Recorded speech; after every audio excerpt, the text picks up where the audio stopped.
Bienvenidos a este nuevo episodio de Historia de Otra Clase, el podcast de historia de Prensa Obrera que tenemos con mis compañeros Mariela Solesio y Guilla Kane, Iván Hirsch, por mi parte. Acá estamos, ¿cómo andan? Buenas, en esta continuidad del primer gobierno de Perón, que lo vimos en el otro episodio, y ahora la segunda parte. Sí, tuvimos un montón de comentarios, ¿no? Bastantes personas que hablaron con nosotros, les gustó el programa, estaban ansiosos por escuchar esta segunda parte, aunque calculo que el final por ahí ya lo saben, no hay spoilers, ¿no? Pero estamos acá preparados para un poco discutir este tema de qué pasa con esta experiencia nacionalista, que creo que ya nos podemos adelantar a conclusiones que vamos a ver en más detalle, de que cuando cambia el contexto económico y la realidad fiscal que se había desprendido de los altos precios de los materiales de exportación, ya no va a tener los mismos recursos ni económicos ni políticos, ¿no? Cosa que hemos observado también con los nacionalismos de Latinoamérica en los ciclos más recientes, y lo vamos a estudiar en un caso que se tiene por más importante, en teoría más transformador. Bueno, vamos a discutir un poquito los límites de ese proceso y qué pasa cuando se acaba la plata de las exportaciones. Bueno, ya en sí mismo la pregunta de colocar la pregunta ¿qué pasa con la plata de las exportaciones? Tiene que ver con que no hay una transformación de la estructura económica del país, en el sentido de que tanto en Argentina como en las otras experiencias nacionalistas de América Latina no terminan de resolver la dependencia de la exportación de materias primas, principalmente a precios, lo veíamos la vez pasada, que rige el mercado mundial. Y no es un problema que se controla internamente, y que son nacionalismos, muchas veces usan la palabra rentistas, sobre todo asociados más a aquellos nacionalismos petroleros, digamos, que utilizan una fuente de ganancia extraordinaria en la exportación de materias primas para financiar otras cosas, sea políticas sociales, sea política industrial, pero que siempre depende de esa renta extraordinaria que se extrae en una rama de exportación, en Argentina particularmente el agro. Mucho se habla de que, esa política redistributiva, se usa el problema de la distribución en dos grandes pilares. Uno, aspecto entre la relación de capital y trabajo, se dice, la idea de, distribuir un poco, que los capitalistas cedan algo ante la clase obrera. Después nos vamos a meter más de lleno en ese punto. Finalmente los trabajadores peleaban lo suyo, no es que vino un Estado a regalarles nada. El Estado y el gobierno peronista arbitraba entre esas clases sociales, pero el otro aspecto de la distribución era esto: como el gobierno de Perón, con el Instituto Argentino para la Promoción de Intercambio, era el IAPI, lo que hacía era, también lo mencionamos creo en la primera parte, era compraba los granos, los materiales de exportación y los vendía afuera. Y con esa diferencia que se quedaba más barato entre lo que pagaba acá y lo que cobraba afuera, se utilizaba también para créditos a la industria, para ampliar el mercado interno y para financiar gran parte de lo que fue el Estado peronista como lo conocemos. Ahora bien, primero, esto es una política que venía de antes. En los años 30 ya se constituyó la Junta Nacional de Granos, porque tenía que ver con dos cosas. Pensemos que veníamos de la crisis del 30 y de la Segunda Guerra Mundial, en el cual colocar los productos en los mercados no era algo sencillo. En general estaban cerrados los mercados de Europa, sobre todo. Habíamos visto el problema de Inglaterra, que quedaba casi como el único comprador. Entonces había ahí la intervención del Estado en el comercio exterior era precedente al gobierno peronista. Era una política necesaria que habían tomado incluso gobiernos de la década infame.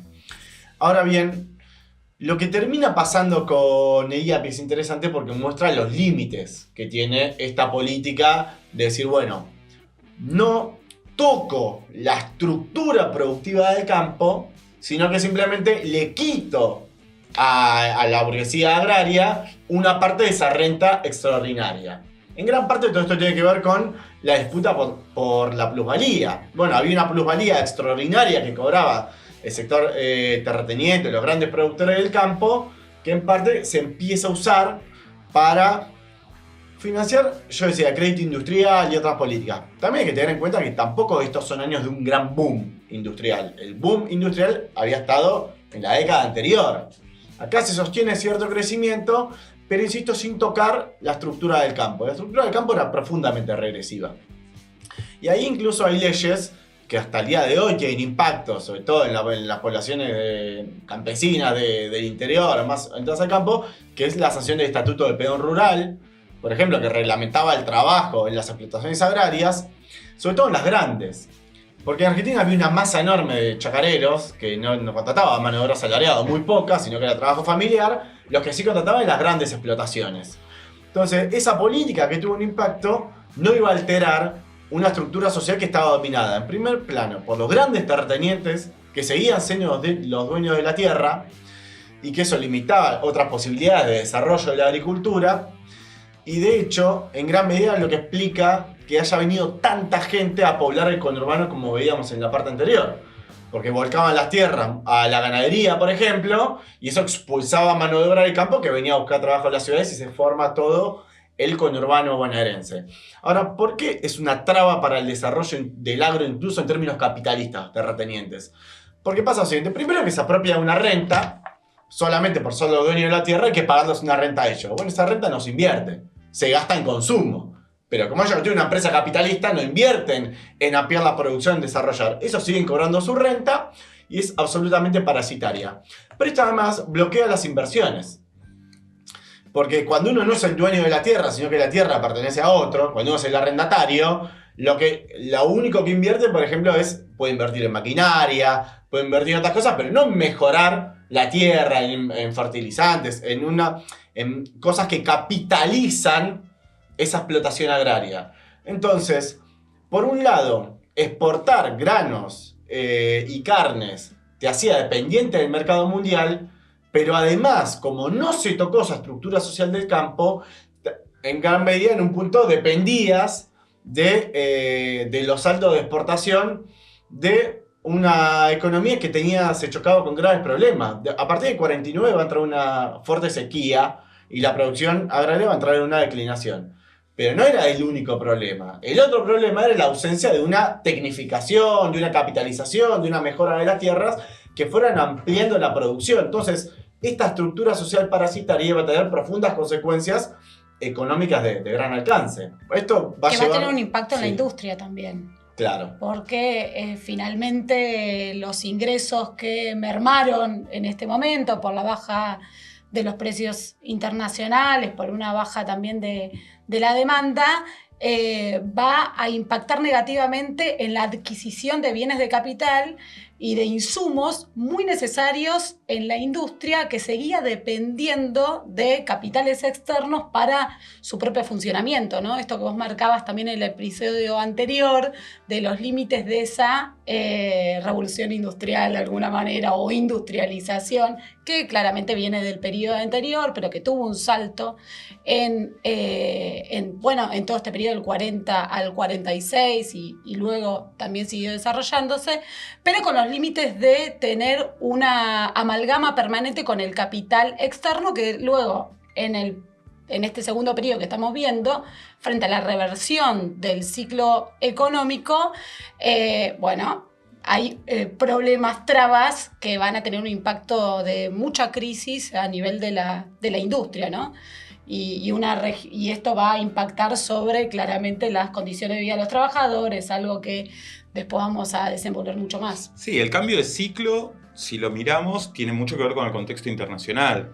O sea, tuvimos un alza de precios entre el 40 y el 50 prácticamente, que estuvo muy relacionado a la situación de la Segunda Guerra Mundial y de la reconstrucción que vino después, que lógicamente tenía a gran parte de los jugadores económicos no produciendo, digamos, Europa entera devastada, en la mitad de los campos de batalla, después en la reconstrucción, y también a una economía como la de Estados Unidos muy concentrada en el esfuerzo de la guerra. Eso despejó mucho la competencia para Argentina y hizo que tuviera un gran momento de exportación, porque estas características parasitarias de falta de inversión van a ser una característica casi permanente, digamos, hasta el paquete del transgénico, digamos, que se empieza a instalar a fin del siglo XX en la Argentina, de glifosato y compañía, se va a mantener prácticamente esa situación de atraso en el campo argentino, que parece que no cambian las condiciones de producción casi en un siglo, ¿no?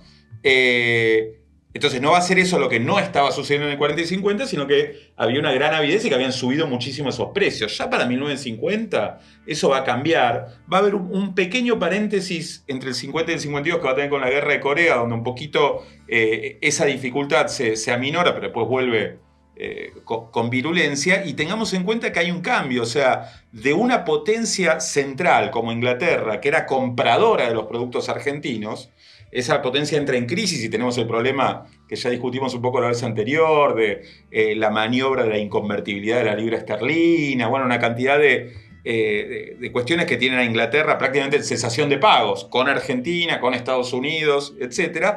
Vamos a pasar a una hegemonía de Estados Unidos que es competidora directa de Argentina en la exportación de estos bienes, ¿no? Estados Unidos es el principal exportador de granos y carne del mundo en ese momento y estaba peleando los mismos mercados que Argentina y al mismo tiempo con la pretensión y un creciente éxito en subordinar a Argentina a su campo político y económico. Entonces, bueno, eso, donde había un margen de autonomía que Perón aprovechó y que el gobierno por ahí del GO pudo aprovechar en un primer momento, desde 1950 se empieza a cerrar, ¿no? Sí, hay algo en... Muchos historiadores asignan a algunos hablan directamente de bloqueo norteamericano, cosa que no fue así. Sí es cierto que Estados Unidos no incluye a Argentina en el plan Marshall y existe esa competencia, pero, por ejemplo, una idea que sí creo me interesa discutir es la idea como que hay una incompatibilidad producto de como exportan lo mismo Estados Unidos y Argentina, había una incompatibilidad absoluta. Y en realidad eso está matizado por una relación entre una potencia imperialista y un país semicolonial. ¿En qué sentido? Argentina exportaba carnes. Un tercio de los frigoríficos eran de capitales yanquis. Lo que ocurre es que la ganancia de exportar carnes también, en algún punto, se la quedan capitales norteamericanos. Incluso también hay otro problema que tiene que ver con que hasta ese momento había como una integración relativamente virtuosa, se llamó una triangulación, que Argentina le vendía a Inglaterra y con lo que cobraba le importaba a Estados Unidos y le pagaba a los Santos. Entonces, que eso se rompió cuando el no pago de la deuda de Inglaterra, que también hay una capitulación del gobierno de Perón en este punto, porque uno puede decir, bueno, Perón asume con unas reservas importantes en el Banco Central, en divisas, libra esterlina. Se la declaran bloqueadas, inconvertibles, etc. Y se terminan usando para nacionalizar los ferrocarriles y el tranvía, que estaban, bueno, obsoletos, vencía la concesión, tiene una cantidad de problemas, van a ser unos principales factores de déficit fiscal el transporte público y los ferrocarriles después, con lo cual el costo se iba a pagar, se iba a seguir pagando, pero había activos muy importantes de Inglaterra en Argentina. Y el gobierno nunca se dispuso a tocar los activos como herramienta de presión para destrabar las libras bloqueadas, ni mucho menos. Usó las libras para pagar una indemnización escandalosa por los ferrocarriles y otras empresas de servicios. Lo cual muestra que esto estrictamente marxista, cuando uno no toca las relaciones de propiedad, entonces no toca la gran propiedad agraria, no toca la propiedad imperialista, incluso la burguesía industrial que se favorecía con esta política, dependía, como decís, gran parte de la importación porque no había desarrollado una industria pesada, no se había invertido en energía, entonces se dependía de ese comercio exterior que tenía todos estos problemas. La baja de la producción agraria, la caída de los precios, el cambio de ciclo internacional iban a configurar un nuevo escenario económico que va a llevar casi al borde de la cesación de pagos al gobierno de Perón. En ese momento no había una crisis de deuda externa como las que estamos acostumbrados y vivimos permanentemente los últimos 20 años en Argentina, pero sí el saldo fuerte del problema era la balanza comercial. Argentina necesitaba las divisas para poder importar. Y ahí, completo esta idea de esta relación semicolonial, tampoco, en esta idea de la incompatibilidad con Estados Unidos, tampoco es cierto aquellos que asignan que Estados Unidos era un enemigo de la industrialización de América Latina y de Argentina.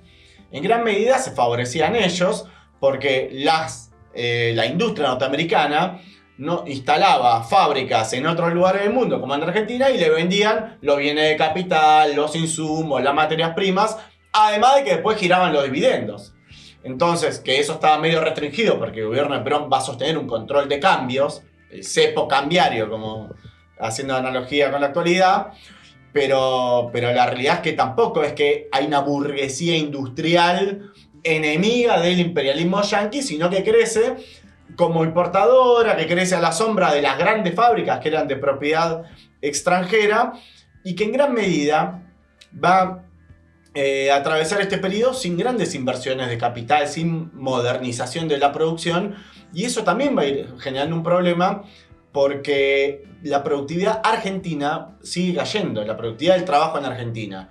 Entonces eso también tiene que ver con los problemas de los términos de intercambio. En un momento todos le empiezan a pedir al gobierno de Perón una devaluación, porque tiene crisis en la balanza de pagos, problemas con las exportaciones, es decir, cómo fomentar las exportaciones, y devaluando la moneda es más rentable. Y lo mismo pasa con la industria. Como era menos productiva, es decir, si vos devaluás, abaratamos los costos en pesos y pasa a ser más competitiva. Pero son salidas parasitarias, como muestra una burguesía que no está decidida a desarrollar en términos ni siquiera capitalistas una gran industria en Argentina. Pero el gobierno de Perón se va a sostener una política de evitar la devaluación, tratar de resolver estos problemas por otras vías. Absolutamente. Mirá, esto que vos decías de que no hay una burguesía industrial de carácter nacional antiimperialista, de choque con Estados Unidos, y que Estados Unidos favorecía una industrialización de los países sobre los que va ejerciendo una tutela mayor, es completamente así. De verdad, si quisiéramos ser un poco esquemáticos, la etapa del dominio inglés, no había un interés tan grande en el desarrollo de la industria, sino en hacer un intercambio por productos agrarios, y el cambio a la hegemonía norteamericana va a tener mucho que ver con esto. Tanto es así que como síntoma tenemos dos fuerzas políticas que tuvieron más un alineamiento neutralista y pro-inglés y que se van haciendo o pro-norteamericanas o aviniéndose a tratos con los norteamericanos como resultado de esta orientación de la clase capitalista. Primero los conservadores en la década del 30,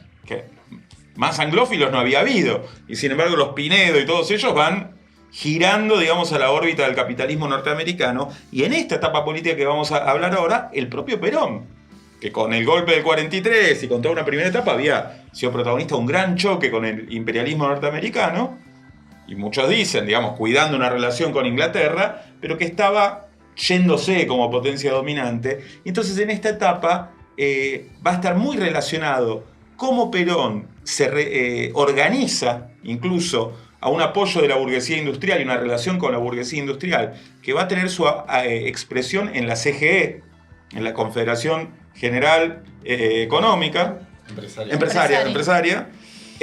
Con Helbard ahí al frente, ejecutivo de FATE, y miembro, ¿cómo se dice?, secreto, clandestino del Partido Comunista, eventual ministro de Perón en su tercer gobierno, que va a tener una línea muy de relación con el capital norteamericano, de reabrir la línea de crédito, de tomar deuda directa con Estados Unidos, con los organismos de crédito. O sea, va a tener toda esta línea en la central empresaria peronista que se funda en el 52. Y una apertura de negociaciones en relación a contratos con privados, fundamentalmente con capital norteamericano, en esta segunda etapa. Podemos decir que ya ha asumido el poder de Perón, luego del 46, tempranamente en el 47, ya empiezan los realineamientos con el capital norteamericano, los vínculos con la comunicación, que había sido, digamos, de choque en la campaña electoral y en el periodo previo que vimos del 43 al 46, pero que ya asumido Perón empiezan a tejer nuevas relaciones hasta llegar al segundo periodo de gobierno de Perón, a una vuelta al financiamiento externo, fundamentalmente presionados por la propia crisis económica como salvataje a la situación. Totalmente. Bueno, esta CGE va a tener que ver con una situación muy importante en la política que se da Perón frente a este cambio de ciclo económico. Y va a ser muy expreso lo que van a decir sobre los límites de la industrialización. Van a decir, no vamos a mejorar la maquinaria, no vamos a hacer nuevas instalaciones productivas, no tenemos las condiciones económicas para esto. Lo que necesitamos es aumentar la productividad de los trabajadores. Necesitamos que trabajen más horas y que trabajen de manera más intensa las horas que están trabajando. Y necesitamos apretar todas las clavijas que hacen a las conquistas que la clase obrera había ganado en toda esta etapa. Esto, que es una campaña muy abierta de los sectores empresariales, va a tener a Perón mismo, e incluso a la dirección peronista de la CGT, como voceros, y se van a ir dando una cantidad de eventos que están... mira, hay un artículo que yo recomiendo mucho sobre esto, se llama Perón y la flexibilización laboral, que es un artículo de Rafael Santos en la defensa del marxismo 13. La verdad es una reseña de un libro de Rafael Vitrán, pero yo el libro de Vitrán no lo conseguí, y me parece una reseña muy completa, porque va mostrando estos eventos. La fundación de la CGT en 1952, la campaña por la productividad, por la organización científica del trabajo, decían, que era una especie de variante argentina de tercera vía frente al estajanovismo y al taylorismo, pero que básicamente era la misma historia, o sea, cronometrar las acciones, medir los tiempos muertos, ir por la polifuncionalidad, por encima de las descripciones muy rígidas de las categorías en los contratos laborales. Toda una campaña que lo que quería era liquidar las conquistas del movimiento obrero.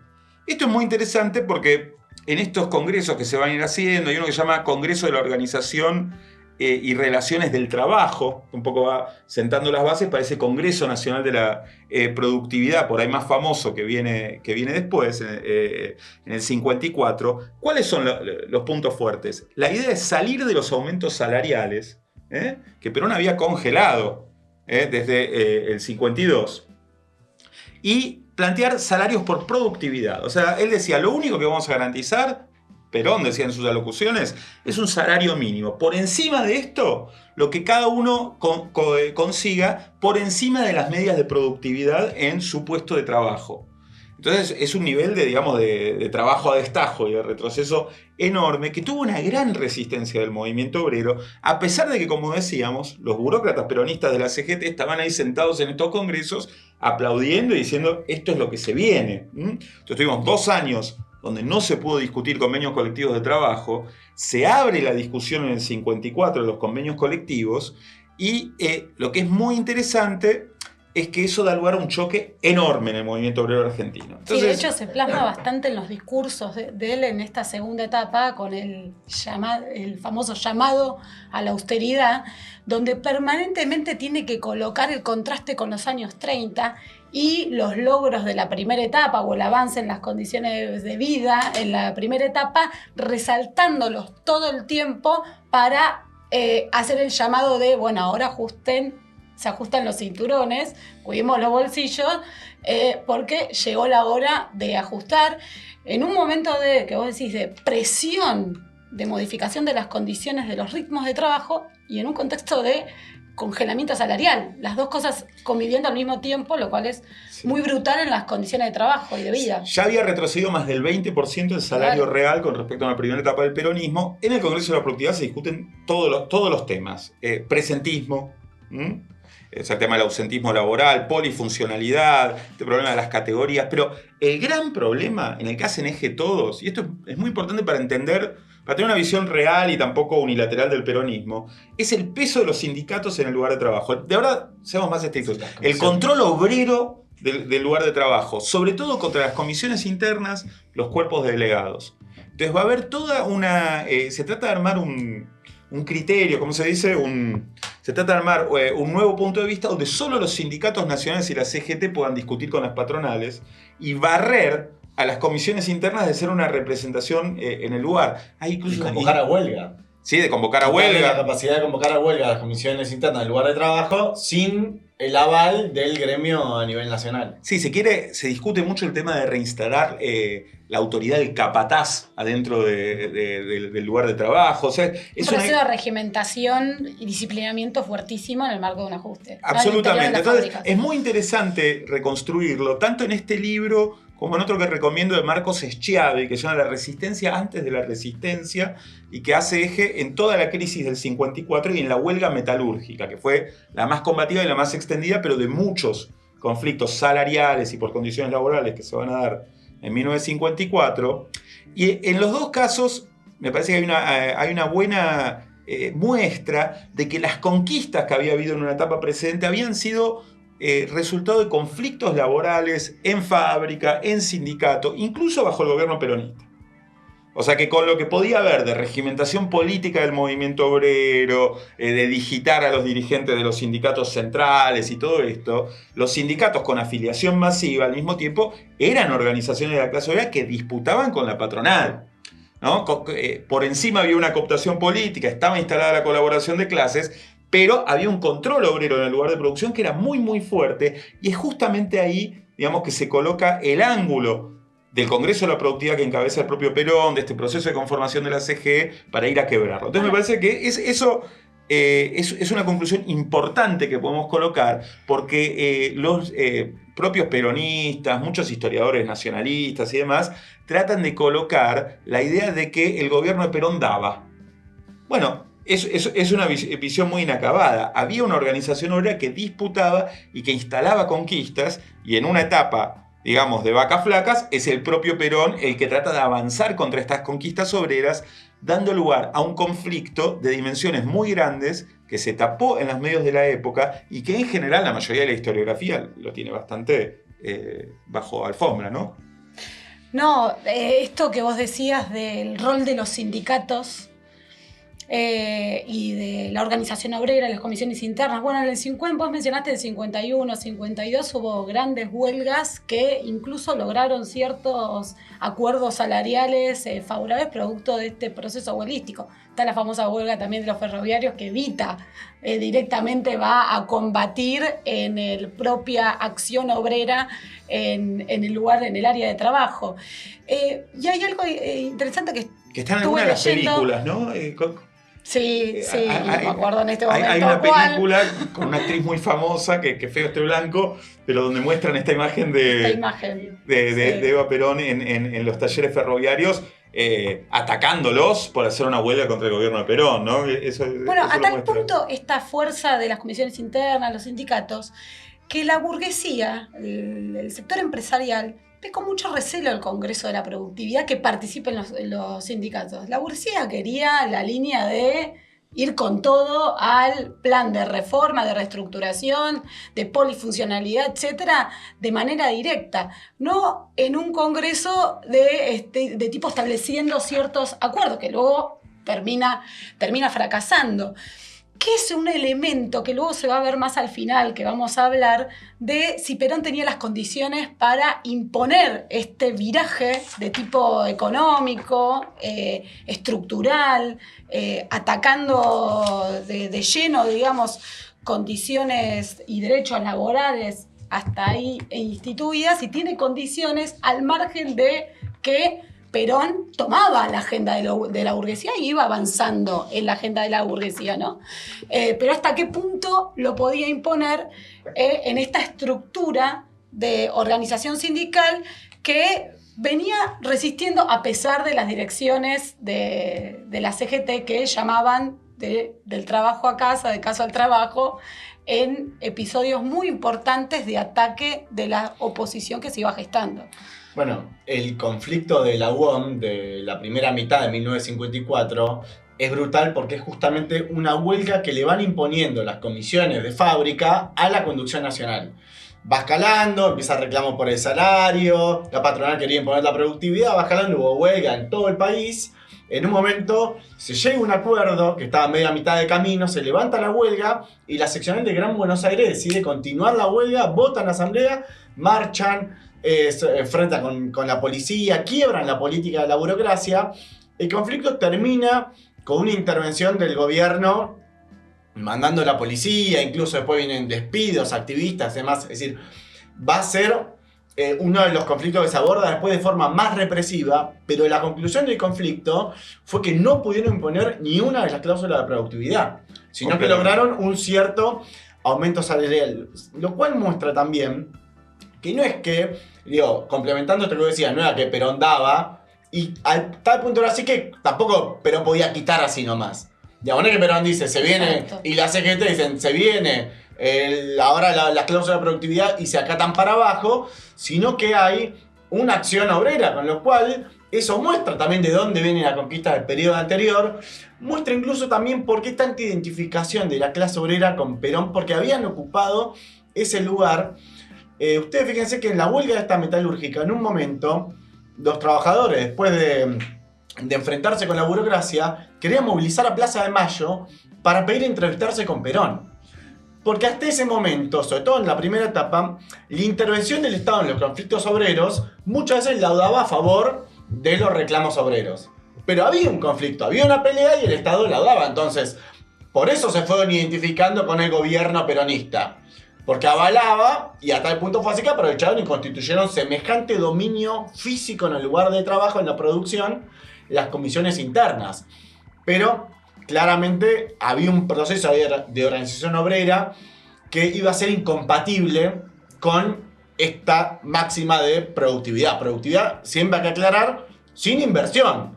Digamos, productividad en realidad es superexplotación, porque uno puede aumentar la productividad sin aumentar la explotación, generando, tecnificando, aumentando de otras formas. Entonces, la conclusión final de la burguesía va a ser que solo se va a imponer nuevas cláusulas y barrer con los convenios si se liquidaba a las comisiones internas. Y este va a ser, de hecho, el proceso de conflicto de todo el proceso posterior después de que cae Perón. La guerra va a ser siempre contra las comisiones internas de fábrica. Es así, digamos, la huelga metalúrgica del 54 y en general las huelgas de ese año, que son muchas, ¿eh? Hay huelgas del caucho con Pirelli como epicentro, una fábrica del día de hoy. Es un centro de lucha muy importante con su gremio el SUTNA, en Alpargatas de la Asociación Obrera Textil, en Johnson & Johnson, Siam Ditela de los metalúrgicos. O sea, las grandes fábricas de la época están conmovidas por estas huelgas en el 54 que van en contra de la orientación que planteó la CGT, que de verdad fue contra el planteo de los empresarios que reflejaba Mariela, el convocante del Congreso Nacional de la Productividad. Firmaron estos acuerdos nacionales de productividad que fracasen en su aplicación. O sea, los criterios que ahí se plantean recién se van a poder implementar realmente en la industria argentina con la Revolución Libertadora, con las ofensivas bajo el gobierno de Frondizi. Se va a necesitar quebrar al movimiento obrero con las intervenciones y demás para poder empezar a aplicar ese tipo de cláusulas. Y como planteaba Iván, es impresionante leer los relatos. Por ejemplo, el Congreso ese de Delegados que rechazó el acuerdo que había firmado la UOM Nacional para tratar de levantar ya los 10 días de huelga nacional abierta, porque el conflicto venía de mucho antes, en junio de 1954, reunió a 3.000 delegados. Esos son los 3.000 delegados que rechazan el acuerdo de los dirigentes de la dirección peronista de la UOM y marchan hacia Plaza de Mayo y tienen un choque con la policía acá a la vuelta en Uriburu y Rivadavia, a la vueltita donde estamos, pero después de una movilización posterior terminan llegando a la Plaza de Mayo y exigiendo unos días después esa reunión. Esta huelga, como viene pasando con todas las anteriores, como planteaba, despidos, cárcel, ¿no? Ya la huelga del 51 se aprovechó un pequeño conato de golpe, no muy exitoso, para declarar de parte del gobierno peronista condiciones de emergencia que van a durar prácticamente hasta el 55 y que se van a usar para levantar con el ejército la huelga ferroviaria, ¿no? Entonces la represión va avanzando y sin embargo la clase obrera argentina había demostrado que no estaba dispuesto a resignar estas conquistas de niveles de organización, de control del lugar de trabajo y de condiciones de vida y de trabajo que se estaba planteando desde las patronales. Es que, bueno, el complemento de todo este proceso es lo que se llamó el plan de estabilización económica del peronismo. Vos mencionabas aquí hoy, el congelamiento de precios y salarios que se había acordado en el 52, era parte de un plan para controlar la inflación.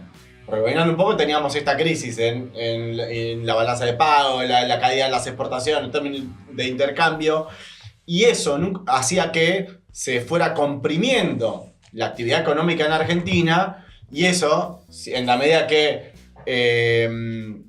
generaba un proceso inflacionario, el gobierno peronista dice, bueno, si esta es la situación, no podemos seguir expandiendo el crédito, no podemos seguir sosteniendo el déficit fiscal, porque son esto, en la medida que vos emitís dinero sin que crezca la actividad económica, en la medida que vos das crédito más que lo que crece después la producción, bueno, eso es inflacionario. Y viene recorte de fiscal, en gran medida pasó por el crédito industrial, en un cuadro en el cual yo mencionaba el IAPI hoy, que establecía este comercio con el extranjero, pasa a jugar el papel inverso. IAPI seguía comprándole los granos y la carne acá para vender afuera, pero ahora lo compraba más caro para vender más barato a los precios internacionales. ¿Por qué? como habíamos visto que cayeron los precios, entonces tenemos que estimular la exportación. Pero ¿cómo hacemos para estimular la exportación sin devaluar? Porque si devaluamos, se dispara la inflación, cosa que conocemos muy bien nosotros hoy en día. Entonces, la forma va a ser establecer una suerte de dólar soja como el de Massa, digamos. A los exportadores de granos y de carnes tenía un tipo de cambio favorable que lo beneficiaba. Además de que un subsidio directo de parte de IAPI. Ahora, eso es déficit fiscal. ¿Cómo se sostiene? Y ese déficit no se tocaba. Porque también pasa esto, vos querés controlar la inflación, pero estás subsidiando al que produce alimentos. Entonces el que produce alimentos lo va a vender más caro en el país. Porque justamente vos le estás bancando un precio más alto que el que se vende afuera. Entonces, todo el peso del plan antiinflacionario cayó sobre la base de congelar los salarios. Por eso y de volcar, como explicabas, la crema, digamos, del IAPI, no a la industria, sino a los terratenientes. Claro, se cortó el crédito a la industria, se vino el crédito al agro. Y esto que dice Mariela de la austeridad fue así, Perón dice, no, ahora hay que aflojar el consumo. La idea de, bueno, no, el consumo implica exportación, el consumo... Antes el consumo era bueno porque estimulaba la actividad interna. Ahora el consumo estaba sobredimensionado. Ahora, ¿cómo se controla el consumo? Bajando los salarios, digamos. ¿No? La forma de controlar el consumo, sobre todo de las grandes masas de trabajadores. Entonces, es un plan fuertemente contractivo. Un plan que termina imponiendo fuertes elementos de recesión para garantizar esa baja de inflación. ¿Por qué? Porque garantizaba esto, subsidios al agro e incluso la industria, en la medida que estaban bloqueadas gran parte de las importaciones porque no había divisas con las cuales pagar, tampoco tenía competencia y también podía subir los precios. Entonces van a ser 2 años de caída salarial que termina con estos conflictos al calor de un intento por bajar el déficit fiscal con ajuste. Entonces ya se va configurando toda otra agenda. Sí, desde ya la crisis económica que bien describimos acá se conjuga con una crisis política brutal. Digamos, y el agotamiento finalmente del ciclo económico y la burguesía que venía pidiendo un cambio de régimen finalmente, empieza a generar un cierto aislamiento político de Perón. Sí. Digamos, nosotros venimos de un apoyo muy fuerte del ejército y la iglesia, ¿no? Perón en el primer periodo venimos de que la iglesia hizo campaña electoral prácticamente por Perón, estaba el decreto que garantizaba que luego se convierte en ley de educación religiosa obligatoria en las escuelas públicas, teníamos garantizado el divorcio, unas cuantiosas sumas de dinero, digamos, vía subsidios directos a la curia, incluso exenciones impositivas a las tierras, ¿no? A la propiedad de la iglesia, y en este periodo se revierte ese escenario y se empiezan a colocar choques y rupturas. ¿Vos querías decir algo? Sí. No, para entender por qué pasa esto, digamos, porque la iglesia finalmente es como la última reserva de las clases dominantes, ¿no? Tiene una función ideológica, también de reserva política. Entonces, ¿por qué rompe? Creo que para tratar de conceptualizar lo que venimos describiendo, Perón, que nadie lo puede acusar de tonto, ¿no? Se lo puede acusar de cualquier cosa, pero era un tipo, evidentemente, con una gran lucidez política, una figura determinante en décadas de la historia política del país, se da cuenta de este cambio de ciclo y del mandato de la clase social para que él gobierna, que es la burguesía argentina, que requiere un cambio de formato con respecto a lo que venía expresando su gobierno, e intenta él mismo encarnar ese cambio de ciclo. Con esto que hablábamos del Congreso de la Productividad que fracasa, con el realineamiento con el imperialismo norteamericano. Ya en el año 50, decíamos, se pide, con el primer banco norteamericano, después de 10 años de no pedir deuda, se pide deuda. En el 47, ya anteriormente, firma con el imperialismo norteamericano un encuentro en Río de Janeiro, la integración de Argentina en la TIAR, que era un organismo supranacional que decidía si los países americanos entraban en guerra o en paz. O sea que esta, que es una cosa que hace la soberanía nacional estrictamente, Perón firma integrar el campo militar del imperialismo norteamericano en el 47, y también con una apertura, contrario a la demagogia que se había hecho en la Constitución del 49 sobre la intangibilidad de las riquezas de la nación, habilitando el ingreso de empresas petroleras privadas extranjeras como la Standard Oil de Rockefeller, digamos, ¿no? El gran consorcio petrolero norteamericano de esa época, que va a dar lugar a grandes polémicas parlamentarias y choques también. Entonces, un poco para tratar de conceptualizarlo, Perón trata de encarnar el giro pro-norteamericano, antiobrero, de aumento de la productividad y la explotación, fracasa, y en ese punto se resquebraja el armado político que él tenía, bueno, y empieza esta crisis política que vos estabas describiendo, Mariela, con mucha más profundidad, ¿no? Sí, claramente, retomando un poco esto justamente de la incapacidad, lo que decía antes, ¿no? Hasta qué punto era Perón capaz de lo que ya venía encarnando, que era promover la agenda del capital que requería este nuevo cambio de ciclo, pero cuáles eran los límites que le imponía la propia situación. Y claramente, bueno, la Iglesia fue leyendo estos límites, pero al margen de que fue leyendo estos límites, hubo choques que no explican que el telón de fondo es la crisis económica, claro está, pero hubo choques en torno también a que esta política de ajuste hacia los trabajadores y estas modificaciones estructurales y demás requerían también un régimen de excepción. Y requerían reforzar todavía más la regimentación, el disciplinamiento, la censura política. La oposición prácticamente tenía una clausura mediática, ¿no?, para expresar las críticas al sistema, etc. Entonces también la burguesía, el imperialismo, vio en la Iglesia un canal, una vía para desenvolver o desarrollar una oposición política a Perón. Pero en este reforzamiento hay un libro de Juan Carlos Torre, que explica que en este segundo periodo él agarra una categoría y llama la peronización de las instituciones, ¿no? En una suerte de concentración de poder en el poder personal de Perón, y prácticamente transformar, subordinar al Estado al partido de gobierno. Entonces, por ejemplo, yo les comentaba, ¿no?, la otra vez en los entretelones, que para ser empleado público había que estar afiliado al partido peronista. La doctrina justicialista, las 20 verdades peronistas, se convirtió por ley, en doctrina nacional. Al mismo tiempo se reformaron los planes de estudio, de alguna manera, de la carrera militar del ejército, metiendo una cantidad de enfoques teóricos, políticos del peronismo en el proceso de formación militar, lo cual generó el descontento de los cuerpos medios del ejército.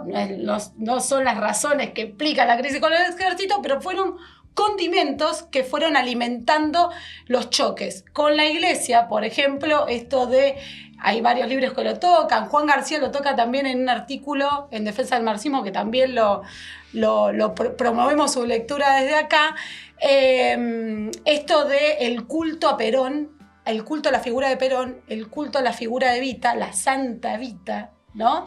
O la comparación entre Perón y Cristo, que empieza a desenvolverse. Bueno, este culto a las figuras de Perón y Evita están en los propios libros escolares, en los propios manuales escolares. Y una fuerte regimentación que con la Iglesia, que no explica estos elementos de choque. Hay una cosa que me aportó como elemento Juan, García, que no lo tenía, en relación a que Perón empieza a tener una relación con el espiritismo, empieza una suerte de libertad de religiones, y empieza a tener una relación con un sector que promueve el espiritismo, y que esto promueve ciertos choques porque participan de actos, promueven desde el Estado la defensa de estos actos de espiritismo. Después viene alguien de Norteamérica también con una suerte de culto medio raro, que también lo promueve y genera ciertos choques con la Iglesia, choques que llegan a puntos muy fuertes. Estas medidas que decíamos al principio, ¿no?, de garantía de la educación religiosa en las escuelas, se revierte. A partir de una ley se elimina la educación religiosa de las escuelas. A partir de una ley se establece la habilitación del divorcio. A partir de una ley, es decir, el Congreso va a formar parte de los debates parlamentarios en torno a la votación de estas leyes, que la UCR se va a oponer a todas, cuando agitaban la campaña electoral, digamos, el laicismo, ¿no? ¿Se acuerdan? En la propia campaña electoral, que lo acusaban de una postura clerical. En este momento se va a alinear con la Iglesia totalmente, la UCR, el Partido Comunista también, frente, por ejemplo, al encarcelamiento de algunos sacerdotes, curas, etc. La ley de profilaxis también. Perón legaliza la prostitución. Legaliza la prostitución y elimina algo muy importante, que tiene que ver con lo monetario, que son las exenciones impositivas a la propiedad privada de la Iglesia Católica. Los choques van a ser muy importantes y la Iglesia va a empezar a canalizar un clima de golpe contra el gobierno. La Iglesia, ya sabemos, los vasos comunicantes muy grandes que tiene históricamente con el ejército, y va a tener una comunicación y acuerdos fluidos con la parte del ejército que empieza a levantarse y a movilizarse contra Perón, y va a formar parte, o sea, va a encabezar movilizaciones que van a ser religiosas en principio, con pedido de autorizaciones, como la de Corpus Christi, que esa fue la más importante, pero hubo otras movilizaciones masivas que van a tomar un carácter político contra el gobierno, nucleando en el seno de estas movilizaciones, que hablamos de 100.000 personas en un caso, 250.000 personas según los registros, en el caso, por ejemplo, de la de Corpus Christi, y que van a reagrupar a todos los sectores de la oposición, agitando las aguas, golpistas contra el gobierno de Perón. Totalmente, pero esto que vos decís que toma un carácter político, subrayemos, se funda un partido político que es el Demócrata Cristiano. Exacto. Que probablemente es el hecho donde ya estos choques que se vienen dando entre la Iglesia y Perón pegan un salto. Perón lo toma como una declaración de guerra, ¿no? Alrededor del Partido Demócrata Cristiano y estas movilizaciones del Corpus Christi, como que se rearma la vieja Unión Democrática, que está un poco dispersa, ¿no? Frente a toda esta persecución. Y este carácter de marchas golpistas, para que se entiendan, eran movilizaciones armadas.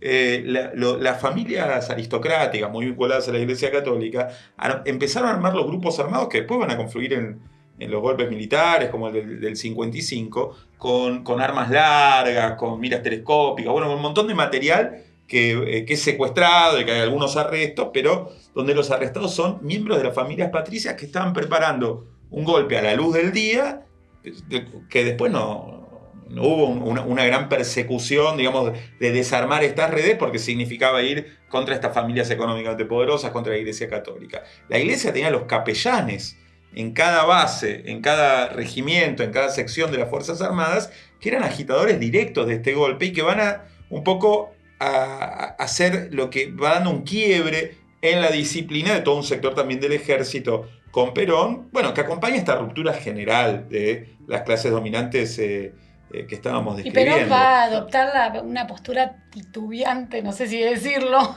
de esa manera, pero va a titubear, porque por un lado va a tener un discurso de enfrentamiento y al mismo tiempo de apaciguamiento, permanentemente. Un día llama a ir a enfrentar a la iglesia, bueno, estuvo la quema de las iglesias, efectivamente.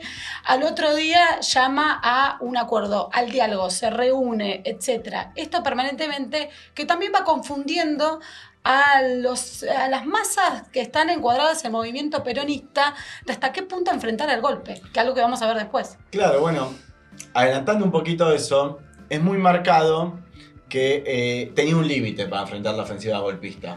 De hecho, el golpe fue muy anunciado, porque hubo movilización en junio de 55, lo bombardeó en Plaza de Mayo, después la marcha de la CGT el 31 de agosto, después en septiembre va a ser el golpe. Estuvo muy preparado el golpe. Ahora, ¿qué posibilidades tenía Perón? E incluso en el propio ejército, todavía una mayoría le era leal a él. Ahora, sus fuerzas sociales estaban en el movimiento obrero, que en estos momentos les pedía armas. Incluso, en una de sus políticas va a ser desarmar los pequeños arsenales, digamos, que tenían los colectivos obreros. ¿Cuál era el problema? Que movilizar a la clase obrera para enfrentar esta ofensiva golpista era incompatible con la política que después quería imponerle a esos mismos obreros la productividad. ¿Se entiende? Por eso estaba incapacitado de movilizar la fuerza social y mantiene esta postura de casa a trabajo, del trabajo a casa. Lo que sí me importa ver es lo siguiente. Hay una idea también de giro. como diciendo, bueno, una cosa son los primeros años de Perón y después, a partir del 49, viene esta crisis, sobre el activismo, hay un giro en la política peronista. Es y no es. Por ejemplo, Guilla mencionaba el caso del acuerdo con la Standard Oil, que muchas veces se dice, escúchame, en el 49 hay un artículo, creo que es el artículo 40 de la Constitución Nacional, que se vota en el peronismo, que dice el subsuelo argentino son propiedad inalienable de la nación. Ahora, y después firma un contrato con una petrolera privada norteamericana, una multinacional. Bueno, hay un cambio de política. No es cierto. Es la misma política. Lo que sucede es que en Argentina, primero ya eran de la nación y de las provincias. Desde el Código Minero de fines del siglo XIX y después por la Ley de Hidrocarburos del 35, lo que le agrega es que había que acordar con YPF. YPF pasaba a ser como la contratista obligatoria. En realidad obligaba a las privadas a constituirse medio contratista de YPF. Entonces las petroleras invierten en refinería, pero el petróleo lo traen de afuera. Empieza a caer cada vez más la producción nacional. Lo que hace Perón con esa constitución del 49 es poner solamente a la nación como única y a YPF como la que tiene control sobre todos los yacimientos. Entonces no es que cada provincia tenía potestad de fijar regalías y negociar con una petrolera, sino decir, no, acá ponemos a YPF, que corta esa política de, dice, pasa a ser las provincias receptoras pasivas de regalía, pero no la pueden fijar. No sigue habiendo una negociación. En parte lo que vemos hoy, que el embajador norteamericano Eric Lamela, puesto por Trump, que dice, no, pero acá el litio tiene que ser de la nación, porque si hoy la provincia vienen los chinos y acuerdan con los gobernadores, bueno, acá esa política se expresa en por qué se nacionalizan los yacimientos petroleros, justamente para que YPF tenga el control, no para que produzca todo YPF, sino para favorecer la asociación de YPF con los privados sin tener que agregar un eslabón más de negociación con las provincias, que era lo que bloqueaba y hacía que se derrumbara la producción a punto que era necesario cada vez importar cada vez más combustible. Entonces, primero ya en el 47 había firmado con la Drilling, que era otra petrolera norteamericana, que pasa a ser como más una contratista de YPF, pero el acuerdo del 55 con la Standard Oil de California le ceden 5 millones de hectáreas en Santa Cruz, el control total de la producción, libertad cambiaria. Había un control de cambio, ellos podían importar, exportar, girar dividendos y YPF se comprometía a comprarle el petróleo a precio internacional. El precio FOB de Venezuela tomaban, el cual era un hito en la Argentina, que algo que se produce internamente es tomar un precio internacional. Es bueno, nos recuerda al acuerdo de vaca muerta YPF Chevron, pero esta política, insisto, de que no es un giro, es la conclusión de todo un proceso que se viene desarrollando, y lo mismo pasa con el ajuste, con la productividad. Es decir, la idea de que el Estado podía ser, o el gobierno podía ser un árbitro entre las clases, se sostiene hasta que la confrontación adquiere un carácter... Hasta que se acaben los recursos. Claro, no. Hasta que sobran. Pero mientras la burguesía podía conceder, sin comprometer el ciclo de acumulación, los reclamos obreros, es una cosa. Ahora, cuando la burguesía tiene que ir a un régimen defensiva, y sobre todo empieza a alinearse por la devaluación de la moneda. Uno de los que renuncia con la crisis con la iglesia del gabinete de Perón es Cafiero. Sí. Pero Cafiero, desde 2 años antes... Porque es un clerical total. Clerical, y lo siguen siendo hasta el día de hoy los Cafiero, que siguen siendo políticos peronistas. Pero desde 2 años antes, Cafiero, dentro del gabinete económico, hacía constar que para él había que devaluar el peso.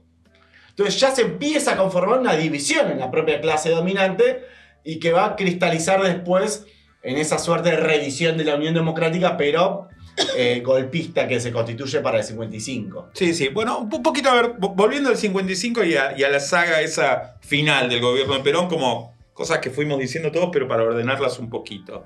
Entonces vamos a tener todo este ciclo de movilizaciones, de agitación, y después directamente, como decía Mariela, los sectores golpistas de los militares empiezan a probar fuerza. Y como decía Iván, incluso hasta el momento que se va Perón en la cañonera a Paraguay, no llegan a tener la mayoría del ejército, pero van haciendo pruebas cada vez más osadas, ¿no? Está el bombardeo famoso de la Plaza de Mayo, que tiene que ver con un levantamiento de la Fuerza Aérea, que el ejército finalmente es el que lo reprime, pero donde los bombarderos matan 400 obreros en la Plaza de Mayo ese día. Esa es la noche que se da los incidentes de quema de iglesias, en particular en la Ciudad de Buenos Aires, como reacción de los obreros, digamos, al rol de la iglesia en ese intento golpista que había asesinado obreros en la propia Plaza de Mayo. Y un poco lo que pasa desde junio al desenlace en septiembre es que el propio Perón se recuesta en el ejército como gran garante de su continuidad.